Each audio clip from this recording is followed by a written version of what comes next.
제주도가 산하 공공기관장에 대해 일괄 사표를 받은 뒤 재신임하겠다고 밝혔습니다. 또 다른 코드 인사가 아니냐는 비판이 일고 있습니다. 한국철도학회가 제주와 목포를 연결하는 해적 고속철도를 주제로 정책 토론회를 열었습니다. 건설 효과에 대해선 학계에서도 의견이 엇갈렸습니다. 100억 원대 불법 스포츠 토토 사이트를 운영한 일당이 경찰에 붙잡혔습니다. 해외 서버를 사용하고 추천받은 경우만 회원에 가입시키며 경찰 수사를 피했습니다. 제주시 아라동에 위치한 제주대병원이 버스 정류소에서 병원까지 거리가 멀어 노인과 장애인 등 교통 약자를 위한 배려가 필요하다는 지적이 제기되고 있습니다.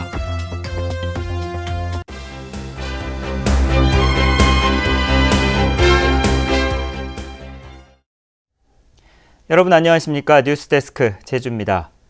제주도가 산하 공공기관장에 대해 일괄적으로 사표를 받은 뒤 재신임을 묻겠다고 밝혔습니다. 전임 도정의 인사를 퇴출하기 위한 고육책으로 보이지만 원희룡 지사의 코드에 맞는 인사만 발탁될 수 있다는 우려도 나오고 있습니다. 현재훈 기자가 보도합니다. 원희룡 도지사 취임 2달 만에 사표를 제출하게 된 산하기관장은 모두 9명. 제주개발공사와 제주에너지공사 등 공기업 2군데와 컨벤션 센터와 테크노파크 등 출연기관 7곳입니다. 제주도는 기관장들로부터 사직서를 받은 뒤 다음 달 5일까지 재신임 여부를 결정하겠다고 밝혔습니다. 무조건적인 사퇴 요구가 아니라 해당 분야의 전문성, 경력, 능력 유무의 검증을 통해 재신임 여부를 결정함으로써 좀 더 적합한 인사를 선임하여 하지만 기관장 9명 가운데 5명은 임기가 1년 이상 남은 상황입니다. 이 때문에 전임 도정의 인사라는 이유로 임기가 보장된 기관장을 강제로 바꾸는 건 또 다른 코드 인사가 아니냐는 비판이 나오고 있습니다. 이제 전임 도정의 낙하산 인사들을 없애는 방식을 동원해가지고 결과적으로는 원희룡 도지사의 어떤 측근이라든가 너무 지나친 코드 인사로 결과가 나타난다면 또 다른 또 논란이 될 수밖에 없겠다고 보죠. 특히 객관적인 재신임 절차나 인사청문회 도입 등 보완 대책도 없습니다. 원희룡 지사의 공공기관장 물갈이를 놓고 측근 인사 논란이 반복될지 재신임 절차의 투명성과 인선 결과에 관심이 쏠리고 있습니다. MBC 뉴스 현재훈입니다. 최근 제주와 호남을 잇는 해적 고속철도 건설 문제가 다시 관심을 끌고 있습니다. 철도 건설의 효과를 놓고는 학계에서 의견이 엇갈리고 있습니다. 박주연 기자입니다. 제주와 목포 사이의 바다를 터널과 교량으로 연결하는 해저고속철도. 지난 2012년 국토부의 타당성 조사에서는 경제성이 낮고 기술과 안전성도 더 검토해야 한다는 결론이 내려졌습니다. 하지만 정부의 국가철도망 구축 계획을 앞두고 전라남도는 최근 해저고속철도를 국책사업으로 추진해달라고 정부에 건의했습니다. 앞으로 제주도의 관광객들이 연차적으로 계속 증가가 되고 있기 때문에 관광객 증가 추이로 보면 그 해저터널에 대해서도 앞으로는 경제성이 있을 것이다. 이렇게 민자참여업체에서는 기대를 하고 있는 것 같습니다. 이런 가운데 한국철도학회가 개최한 정책 토론회에서 제주와 목포 사이 해저고속철도가 건설되면 전국적으로 내수가 활성화되고 외국인 관광객도 남해안까지 확산될 것이라는 주장이 제기됐습니다. 제주 지역의 물류비가 줄고 인구도 늘어 성장 잠재력은 30% 가까이 커질 것이란 분석입니다. 16조 원이 넘는 대형 사업을 바라는 철도업계의 의견이 대폭 반영된 것으로 보입니다.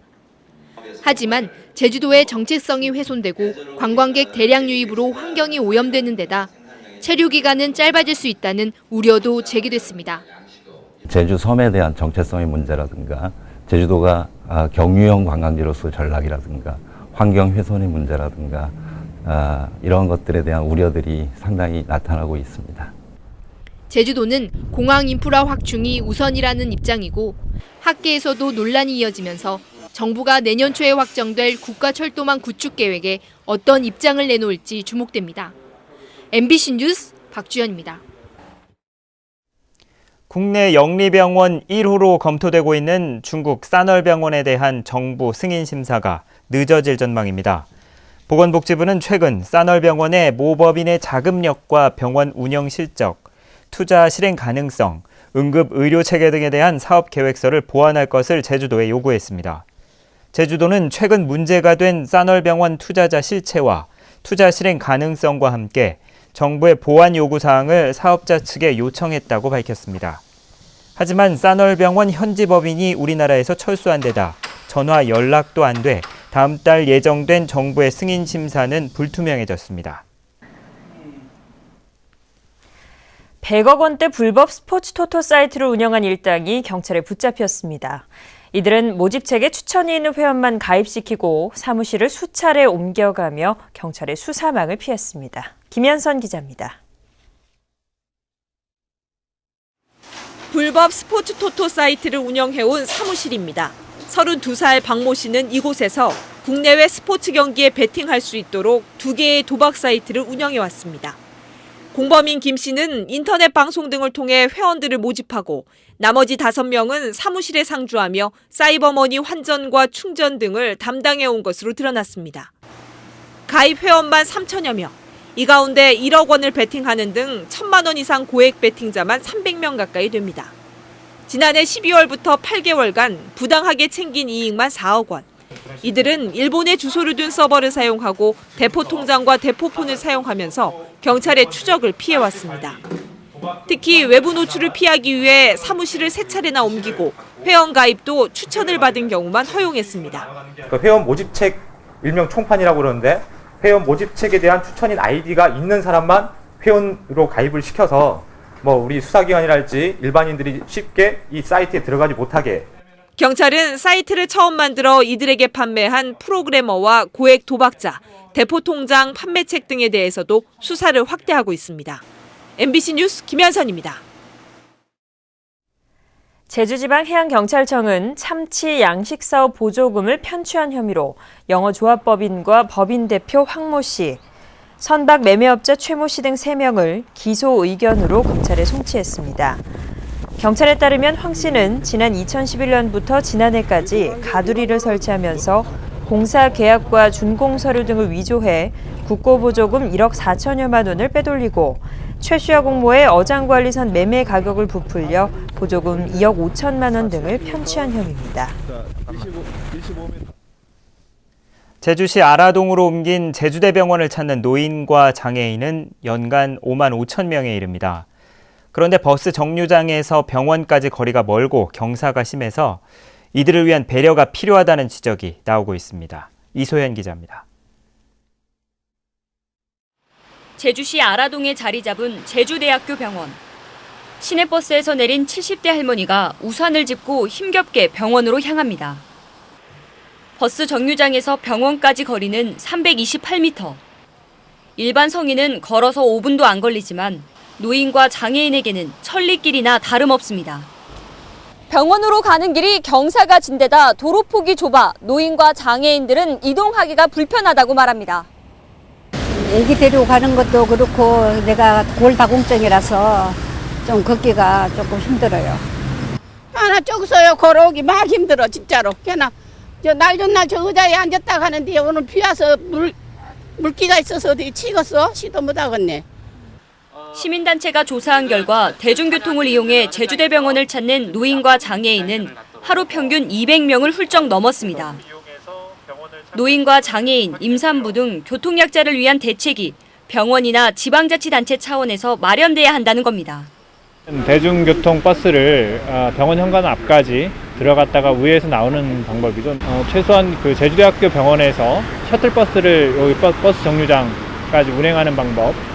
제주도는 현장 확인을 한 뒤 공영버스를 병원 앞까지 경유하는 방안을 검토하겠다고 밝혔습니다. MBC 뉴스 이소연입니다. 제주 지역 땅값 상승률이 전국에서 2번째로 높았습니다. 국토교통부가 발표한 지난달 전국 집값 변동률에 따르면 제주도는 0.27% 상승해 세종시 0.54%에 이어 2위를 기록했습니다. 토지 거래량은 5,005필지 642만 제곱미터로 지난해 같은 기간보다 필지는 37%, 면적은 56% 증가했습니다. 제주도 내국인 면세 한도가 내년부터 상향 조정됩니다. 기획재정부는 해외 여행자의 휴대폰 면세 한도가 다음 달 5일부터 400달러에서 600달러로 상향 조정되지만 제주도 내 내국인 면세점의 면세 한도는 조세특례 제한법 개정 절차를 거쳐 내년 1월 1일부터 조정된다고 밝혔습니다. 조정되는 면세 한도는 600달러로 해외 여행객과 같습니다. 익명의 후원자가 14년째 사랑의 쌀 1000포대를 기부해 눈길을 끌고 있습니다. 제주시는 익명을 요구하는 한 후원자가 어려운 이웃에게 전달해달라며 쌀 10kg들이 1000포대, 2,400만 원어치를 기부했다고 밝혔습니다. 이 후원자는 지난 2001년부터 명절 때마다 쌀을 기부해 지금까지 14,000여 포대, 2억 9천만 원 상당의 쌀을 기부했습니다. 제주지법 제2형사부는 같은 아파트에 사는 장애 여성을 상습적으로 성폭행한 혐의로 기소된 아파트 입주자 대표 54살 박모 씨에게 징역 18년을 선고하고 신상정보 공개 10년, 위치 추적 장치 부착 20년을 명령했습니다. 박 씨는 2006년 5월부터 지난해 6월까지 지적장애 여성 4명을 자신의 집과 모텔 등에서 20여 차례에 걸쳐 성폭행하거나 성추행한 혐의로 기소됐습니다. 재판부는 피해자들의 정신적 충격과 후유증이 큰데도 범행을 부인하며 반성하지 않는 점을 참작해 이같이 선고했다고 밝혔습니다.